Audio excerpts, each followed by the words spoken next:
Il est important dans une société que la population soit à l'écoute des gens d'en haut et des gens d'en bas. Population moyenne, je veux dire. Les gens d'en haut,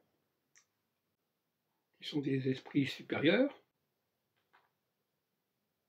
et qui peuvent capter des choses que les gens du milieu sont incapables, et les gens d'en bas, qui sont les dépositaires d'une sagesse ancestrale, qui eux aussi ne sont pas réductibles à un savoir scolaire, et celui des gens du milieu. En ce sens, les gens du milieu doivent absolument être à l'écoute des gens d'en haut et des gens d'en bas, car ils ne font partie ni du premier groupe, ni du second groupe.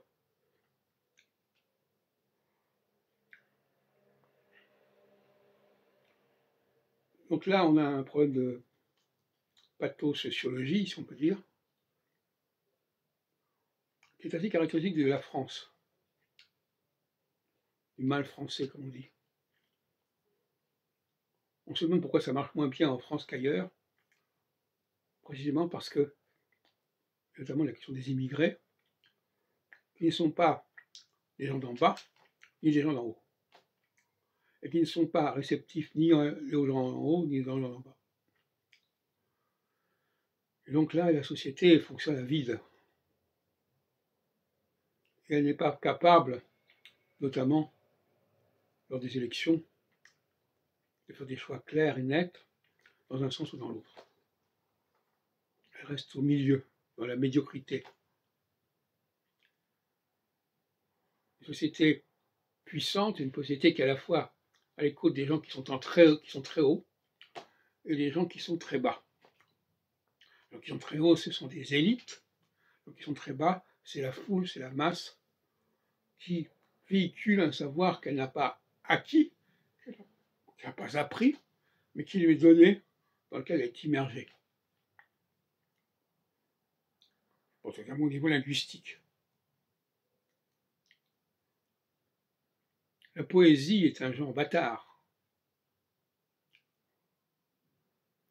car elle privilégie les syllabes, les pieds. Or, la vraie langue n'est pas syllabique, bien au contraire.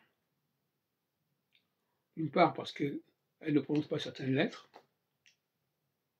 notamment au niveau des diphtongues, et deuxièmement parce que elle prononce des lettres qu'elle ne devrait pas prononcer.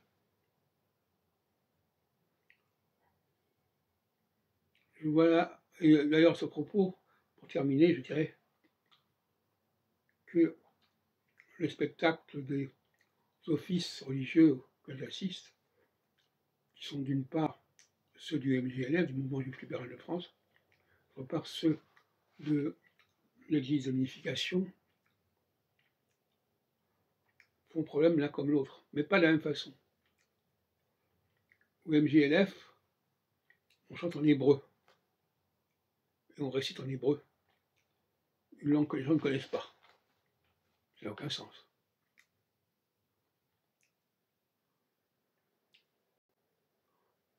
Le judaïsme diasporique doit s'ancrer dans un pays donné, dans une contrée donnée, et non pas se mettre en décalage, en se référant à une société plus ou moins mythique, plus ou moins uchronique, qui n'est pas la leur. Et concernant les gens de l'Église de l'Unification, par rapport avec Moon, eh bien, ils récitent des poèmes de façon scolaire, en français certes, de façon scolaire, et ça ne correspond pas au génie du français. Et par ailleurs, ils accueillent énormément de minorités, notamment africaines et asiatiques, et la communication ne peut pas se faire véritablement avec les populations blanches.